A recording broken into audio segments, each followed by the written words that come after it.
Bonjour, est-ce que les gilets jaunes vous font peur?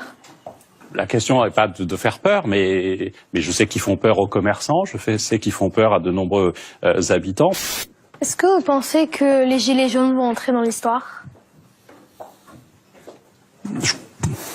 C'est-à-dire, je crois pas, vraiment.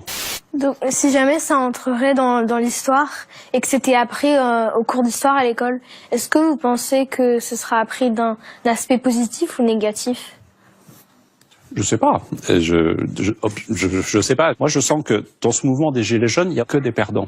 Parce qu'au fond, on est dans une société de haine. À l'époque, la revendication, c'était contre une taxe sur l'essence et le diesel. On l'a supprimée depuis. Et pourtant, le mouvement a continué. C'est comme si c'était une machine qui ne s'arrête pas, en fait. On a créé une sorte de monstre qui est sorti de sa boîte. Et le monstre, il continue à s'agiter, et puis tous les samedis, à casser, à faire des blessés, et des blessés chez les policiers comme chez les Gilets jaunes. Alors maintenant, on va passer à l'exercice au tableau. Donc, vous allez devoir nous expliquer en 1 minute la stratégie que les policiers utilisent quand ils doivent encadrer des manifestations de Gilets jaunes. Donc, ce sera au tableau avec les craies, et vous serez noté. Là, je serai noté, d'accord. Vous êtes prêts? Prêt? 3, 2, 1, c'est parti. Alors, d'abord, il y a la distance.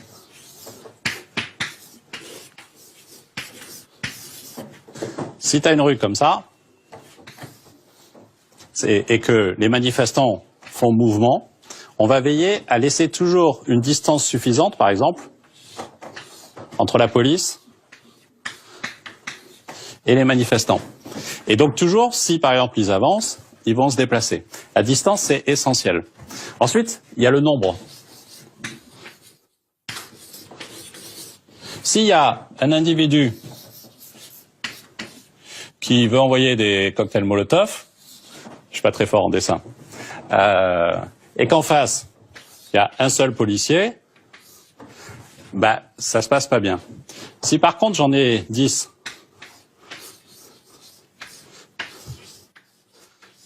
ils sont beaux mes petits policiers, hein. Faut que je leur fasse une casquette. Voilà, on les reconnaît bien. C'est fini. Si j'en ai 10, à ce moment-là, il va se passer un truc assez bien, c'est que lui, il va pas oser envoyer le cocktail Molotov.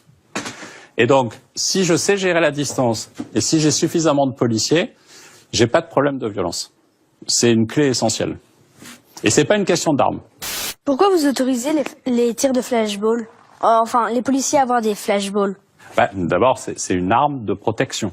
Et c'est dans certaines circonstances exceptionnelles, ce qu'on appelle des émeutes, où les policiers, vous avez déjà vu ces images, hein, on leur jette des choses dessus, des barres de fer, des cocktails Molotov, toute une série de choses. À un moment de là, ils peuvent répliquer pour dire aux gens, d'ailleurs c'est annoncé à haute voix, on leur dit « poussez-vous », la formule c'est pas celle-ci mais je vous la fais en version simple, ne restez pas là, c'est dangereux, et s'ils ne bougent pas, pour se protéger, ils ont ces armes qu'on appelle des armes intermédiaires.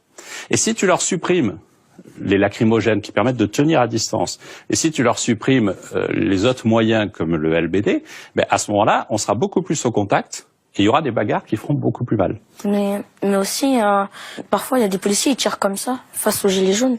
Alors, c'est une faute. Et s'il y a une faute, il y a une enquête, il y a une sanction. Mais elles sont rares. Je vous propose un exercice au tableau. Sur ce schéma, vous devez nous montrer les endroits où les policiers ont le droit de tirer avec le flashball. Avec le LBD, qui n'a pas tout à fait le flashball. Alors, moi, je suis pas un spécialiste, moi, j'en ai jamais eu entre les mains. Hein. Et puis, j'espère ne jamais en avoir entre les mains. Mais ils peuvent tirer, je crois, sur les bras. Je crois qu'ils peuvent tirer, je suis pas tout à fait sûr, sur cette partie-là et sur les membres inférieurs du corps. Ils doivent absolument éviter la tête. Et quand il y a des accidents, et il y en a eu, tu sais, on a une police qui surveille la police. Et donc, on enregistre toutes les plaintes. Et on a eu une dizaine de tirs où, par accident, il y a eu des tirs sur le visage.